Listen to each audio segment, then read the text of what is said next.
खुशामदीद नाजरीन, आप देख रहे हैं हिंदुस्तान डेली के लिए मुंबई से ब्यूरो रिपोर्ट। नाजरीन, महाराष्ट्र के मराठवाड़ा से एक बड़ी खबर निकलकर सामने आ रही है, जहां पर मराठा आरक्षण को लेकर चल रहे आंदोलन के बीच राज्य की पुलिस भी अब इससे निपटने के लिए कमर कसती है। जी हां, मराठवाड़ा के बीड और अन्य जिलों में हुई तोड़फोड़ और आगजनी के खिलाफ कार्रवाई करते हुए कई गंभीर धाराओं के तहत मामला दर्ज किया गया है। राज्य के पुलिस महानिदेशक रजनीश शेठ ने जानकारी देते हुए बताया कि 7 आंदोलनकारियों पर हत्या की कोशिश के मामले में 307 के तहत मामला दर्ज किया गया है। इन आंदोलनकारियों ने बीड जिले में एक विधायक के घर और एक होटल को आग के हवाले कर दिया था।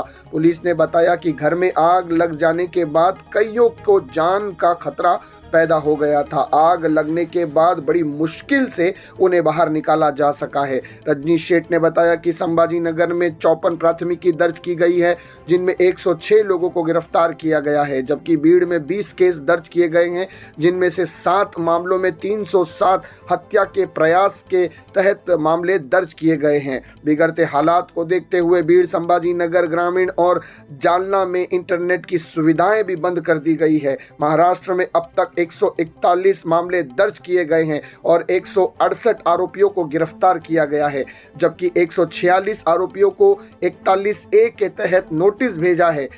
इस आंदोलन के कारण राज्य में 12 करोड़ रुपए की सरकारी संपत्ति का नुकसान भी हुआ है। बीड़ में 17 SRPF की कंपनी तैनात की गई है। अन्य जिलों में 1 SRP और 7,000 होमगार्ड तैनात हुए हैं।